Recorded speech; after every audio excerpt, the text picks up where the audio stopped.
Assalamu alaikum hörmətli abunəçilərimiz. Biləsiniz çox vaxt oldu bir xanalı kvartira çıxarmadıq. Köpçülük soruydu. Bir xanalı kvartira gərək. Corabek salon yanından, üstü yanından da soruydular. Corabek salon yanında bir xanalı kvartira var. 3-cü etajda. Acayip mesdə, ortalıqda yurttaşa baxasam zor baxada. Karanlı lokasiyamız belə Corabek salon. Bu yolumuzu biləsiniz, Pamitlik köşədə baytladı. Van tərəfdə stadion. Xullasazı çüntürüb oturumumuz əmmə bilədi birini. Danışlarınıza taşak koyamız, anıq biləmən danışlarınıza gərəkmi nincay. Bir gərəkdə görüb çıxamız, like patpiske. Sonra kanalımız axırına görəmiz, getdik. Bu aşağımız 3-cü etaja çıxdıq yine. 4 etaj domu, 3-cü etajı görüb duranlarız yine. Padezlərəmizəm normal nisasiyədə. Bilən cayımız şu cay oladı yine. Bismillahirrahmanirrahim deyib obzorumuzun başlayımız, içəngisi bilən danışdıramız. Giriyəndən koridor. Prixoşka zonamız birinə sərginə içaraq durubdu.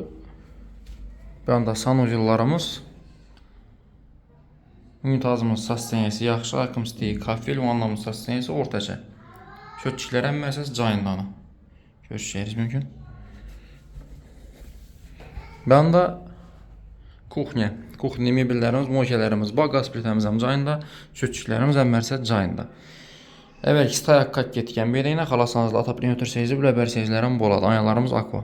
Ataq ihtiyacı yox, səbəbi ikən tərəfimizəm cay, cayımız uqloya əməz, üstəyimizəm cay yurttaşsa suğu komidir. Özü bir xana qızıb duradı. Bu xana zalımız 5.60'a 3.10 razmeri, patologlarımız bələnd, fondan çıxıb durubdu. Balkonumuz bayına, открытый balkon. Görüşəcəyiz mümkün, yanlarımız daraqlıq. Tak, yurttaşsa çözüb oturumumuz, cayımız bir xanalı, 4 etaj domlu, 3-cü etajı Corabek salonunun arkasında işlətib ötəmiz. Baxası 225 milyon som, dokumentləri 100% tax. Telefon təvərinlə qoldan gələcək çüntürüb, gəlib görsədəmiz. Sağ olunla, salamat olunla, baxlı olunla, like, patpiske, kütük qalam pislədən. Musafirdəkilərəm Xudayım zor, əcayib cara nəsib etki.